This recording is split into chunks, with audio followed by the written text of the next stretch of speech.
Okay, the first question we have, rather general, but certainly applies to the two of you somewhat uniquely. Both of you served successfully as governors under the Republican Party mantle. You're both now become libertarians. And the question is, how do you see doing that on a broader scale? In other words, how do we convince Americans, voters, pay to be a libertarian? Well, let me... Gary, if you want to take that, go. Yeah, let me take the first crack at that. I think running for president as a libertarian and my experience in office that I was libertarian and that it is the blend. It's what most people are. It's just that people haven't heard it. And I know that for those on this call, you've probably heard this so many times from me, but it's a fact. People just don't understand it. Bill Weld on this ticket brings an audience that's way bigger than mine. We're international press right now as libertarians. And I say as libertarians because it's not Bill, it's not me. It's the libertarian principles here that are getting attention that they've never gotten before. And one thing that I want to stress is that I thought my marching orders were to grow the party. Now, am I your ideal candidate at the end of the day? I got my warts. I understand that. Is Weld, at the end of the day, is he your ideal candidate? At the end of the day, probably not.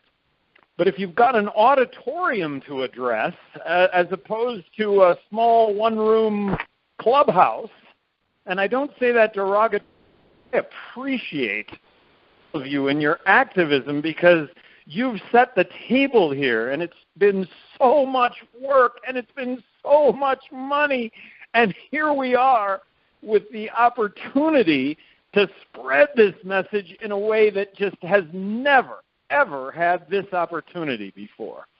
So I can't be more excited about changing the world because people are this blend of fiscally conservative and socially, look, people need to be able to make their own choices. Now, going beyond that and the Libertarian Party, there are advantages to this. Let's keep our eye on the ball. I always say, look, you need to be able to articulate the goal of Z, but if you can go from A to D, isn't that a good thing? So that's what the two of us, I think, bring to the table. Bill, I'll hand it over to you. Well, what caused me to leave the Republican Party for the Libertarian Party, and how do we see getting more Americans to do the same? I think we can focus with laser-like intensity that both parties have wandered away from a bunch of their constituents. And certainly in the case of the Republican Party, I sort of stayed in the party, and people said, well, why are you in the party? They're so strong on, we hate abortion. It's a matter of power. We want the white male legislators to make that decision, not the women. We don't want the individuals to make that decision. We want the state to make it. And I don't think that's too strong a statement. I think that's exactly what that position means. And we don't want gays and lesbians, getting together and getting married and living happily ever after. Well, why not?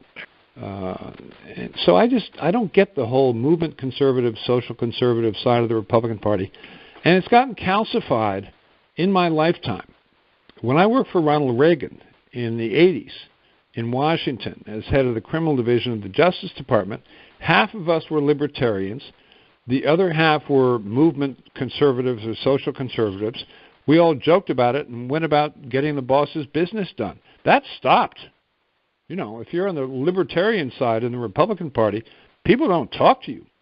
And that kind of happened to me almost in my lifetime in Washington. So I think the play now is very simple. It's to say, here's who we are, here's our mix of policy positions. You may have noticed that neither of the other parties has that mix of policy positions. If you kind of feel like an economic conservative, but you kind of feel like you don't think it's the business of government to thrust individuals into a corner, come on with us.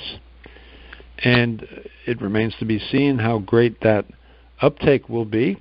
I suppose it depends what part of the country you're in. It may not be such a great sell in some Bible Belt states, but I think there's a lot more of that around than people think. So that's what I would say to that question.